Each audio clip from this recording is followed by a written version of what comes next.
Hey guys, welcome to Education for You and welcome to a new class. So,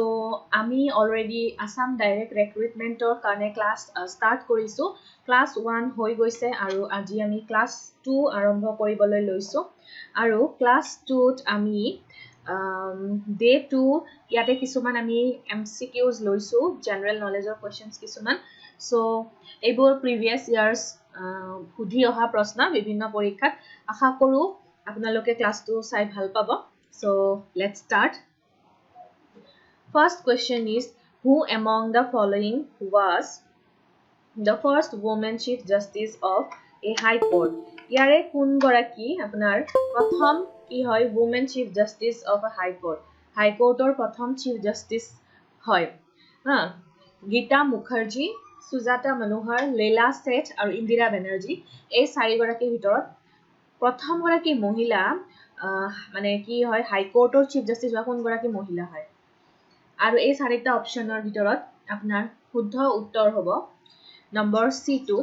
লীলা সেঠ আৰু তেওঁ দিল্লী হাই কোৰ্টৰ কি আছিল chief justice আছিল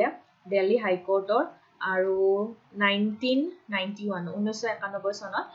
so তেওঁৱে হৈছে প্ৰথম গৰাকী মহিলা যি হাই কোৰ্টৰ চিফ জাস্টিস হৈছিল দ্বিতীয় প্ৰশ্ন author of the book glimpses of world history okay glimpses of world history নামৰ গ্ৰন্থখন কোনে লিখিছিল অপচন দিয়া আছে আব্দুল কালাম আজাদ এস গোপালন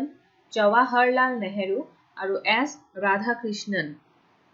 ইয়াৰে ভিতৰত আপোনাৰ শুদ্ধ উত্তৰ কি হ'ব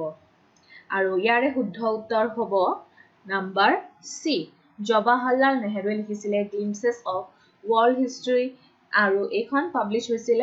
1934 চনত নেক্সট প্ৰশ্ন the largest man-made canal in the world is গতিকে মানুহে হজা সবচে ডাঙৰ কেনেলটো কি হয় ওকে অপচন দিয়া আছে ইয়াতে ৰাইন কেনেল মানে আপোনাৰ ম্যান মেড এটো অসমীয়াত এটো খাল বুলি কয় নেকি সুয়েজ খাল এটো কেনেলটো অসমীয়াত খাল বুলি কয় তো Rhine canal Suez canal Panama canal none of these so ইয়াৰে ভিতৰত কোনটো কাৰেক্ট আনসাৰ হ'ব largest man made canal in the world is ইয়াৰে ভিতৰত যি অপচন দিয়া আছে ইয়াৰে ভিতৰত A B C তিনিওটাই নহয় তো D হ'ব none of these okay so none of these যদি হয় তেতিয়া হলে ইয়াৰে কাৰেক্ট আনসাৰটো আমি জানিব লাগিব কাৰেক্ট আনসাৰটো হ'ব Hangzhou Grand Canal okay Hangzhou Grand Canal আৰু এটো চাইনাৰ হয় চাইনাৰ আছে আৰু ইয়াৰ যেটো মানে দিগটো 1776 কিলোমিটাৰ এই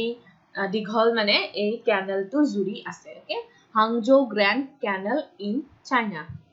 which one of the following is the first national park established in India ভাৰতত হোৱা প্ৰথম ৰাষ্ট্ৰীয় উদ্যানখন কি হয় বন্দিপুৰ কাজিৰঙা কৰবেট আৰু পেৰিয়াৰ একেটাৰ ভিতৰত শুদ্ধ উত্তৰ কোনটো হ'ব কোনখন সবচে ফাৰ্স্ট এস্টাবলিশ মানে হৈছিল আৰু ইয়াৰে ভিতৰত আপোনাৰ শুদ্ধ উত্তৰ হ'ব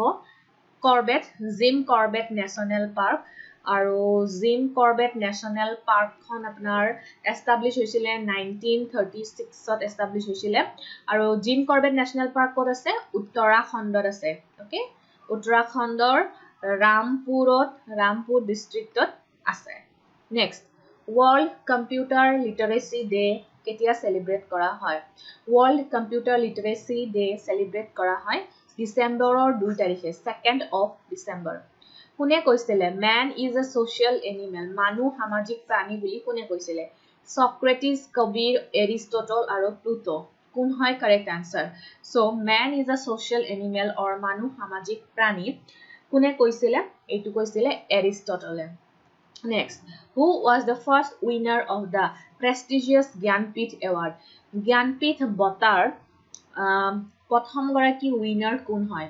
অপচন দিয়া আছে কেটা তাৰা শংকৰ বন্দ্যোপাধ্যায় কুপ্পালি ভেঙ্কটা পা গৌড়া জি শংকৰা কুৰুপ আৰু উমা শংকৰ যোশী তো ইয়াৰে ভিতৰত কাৰেক্ট আনসাৰ কি হ'ব জ্ঞানপীঠ বঁটা বিজয়ী প্ৰথম গৰাকী ব্যক্তি কোন হয় আৰু এয়া হৈছে number C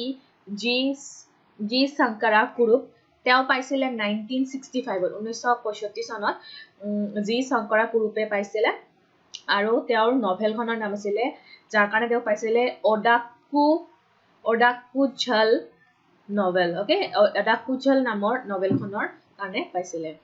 The maximum percentage of the tribal population in India consists of to India सबसे बेसी population থকা tribe to কি হয় কোনটো জনজাতিৰ सबसे বেছি মানে তেওঁলোকৰ মানুহ আছে আৰু মানে আৰু অপচন দিয়া আছে Santhales, Mundas, Bhils or Nagas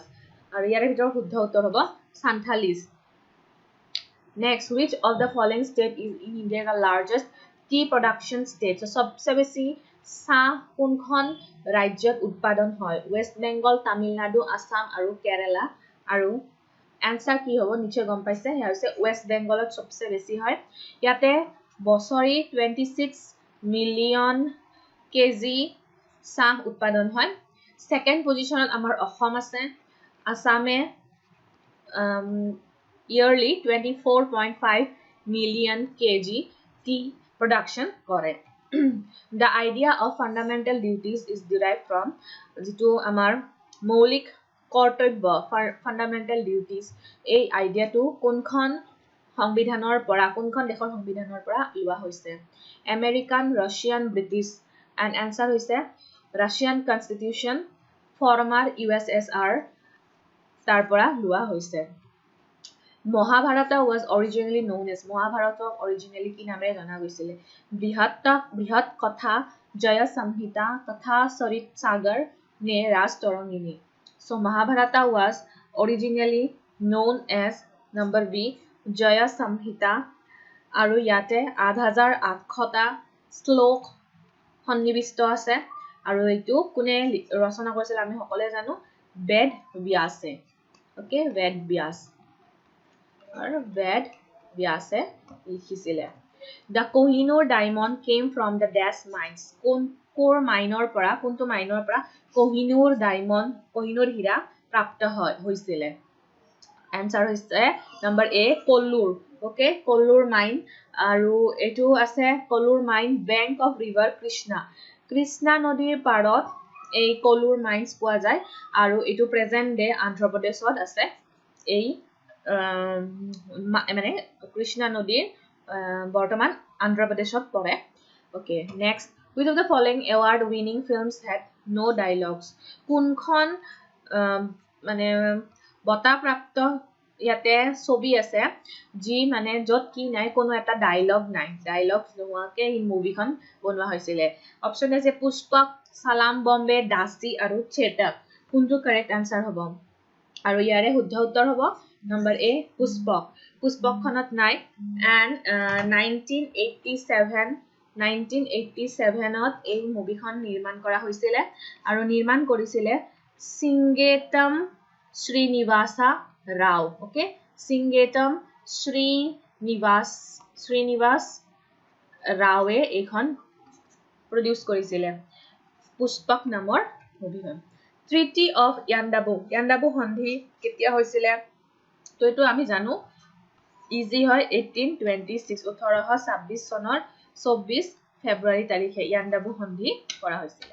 আৰু আজি ক্লাছৰ লাষ্ট প্ৰশ্নটো এটো first Assamese chief justice of Guwahati হাইকোৰ্টৰ প্ৰথম অসমীয়া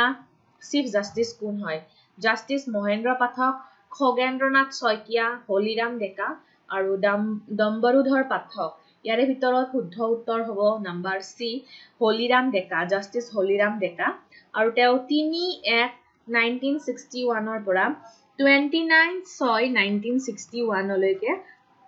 শৰ্ট পিৰিয়ডৰ কাৰণে তেওঁ চিফ জাস্টিস হৈছিল গুৱাহাটী হাইকোৰ্টৰ ওকে সো আশা কৰিছো আপোনালোকে ক্লাছটো চাই ভাল পালে যদি ভাল পালে প্লিজ লাইক কৰিব কমেন্ট কৰিব শেয়াৰ কৰিব লগতে চেনেলটো সাবস্ক্ৰাইব নকৰা কাৰণে থাকিব নহলে ভিডিও বিলাক আপোনালোকে নোটিফিকেশনস বিলাক নাপাব আৰু যদি ভিডিও বিলাকৰ পিডিএফ বিচাৰে টেলিগ্ৰাম চেনেল জয়েন কৰি লব পাৰিব টেলিগ্ৰাম চেনেলৰ লিংক ডেসক্ৰিপচন বক্সত দিয়া থাকিব সো ভিডিওটো চাই যদি ভাল পাইছে প্লিজ সাবস্ক্ৰাইব কৰিব। Thank you.